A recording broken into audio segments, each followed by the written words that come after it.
Police ભરતી માટેની જે યુવાનો યુવતીઓ તૈયારી કરી રહ્યા છે એમના માટે એક મોટા અને મહત્વના સમાચાર એ છે કે 21 જાન્યુઆરીથી શારીરિક કસોટી શરૂ થવાની છે। ફિઝિકલ ટેસ્ટ શારીરિક કસોટી 21 જાન્યુઆરીથી શરૂ થશે।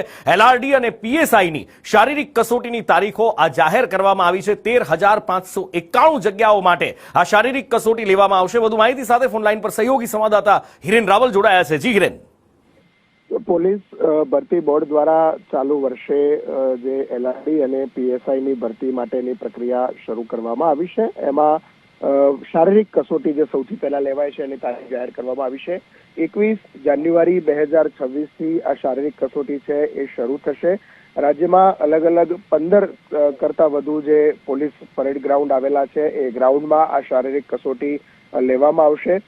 ભરતી બોર્ડ આ પ્રક્રિયા હાથ ધરશે અને એ સાથે કુલ ઓવરઓલ જોવા જઈએ તો 13,591 જેટલી જગ્યાઓ પર 14 લાખ કરતા વધુ ફોર્મ ભરવામાં આવ્યા હતા અને એમાંથી જે ડુપ્લિકેટ ફોર્મ છે જેમાં ફી ભરવામાં નથી આવી એવા લગભગ 60,000 કરતા વધુ ફોર્મ છે તે રદ થયા છે। એ સિવાયના જે ઉમેદવારો છે એ ઉમેદવારોએ આ શારીરિક કસોટી આપવા લાયક થશે। લગભગ સવા મહિના જેટલો સમય છે એ આ શારીરિક કસોટી અલગ અલગ ગ્રાઉન્ડ ઉપર ચાલશે અને ત્યાર પછી લેખિત પરીક્ષા છે એનું આયોજન પોલીસ ભરતી બોર્ડ દ્વારા કરવામાં આવશે।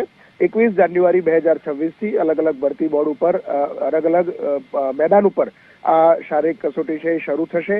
કયા ઉમેદવારોએ કયા ગ્રાઉન્ડ ઉપર જવાનું છે એ અંગેની માહિતી હવે પછીથી પોલીસ ભરતી બોર્ડની વેબસાઇટ ઉપર જાહેર કરાશે।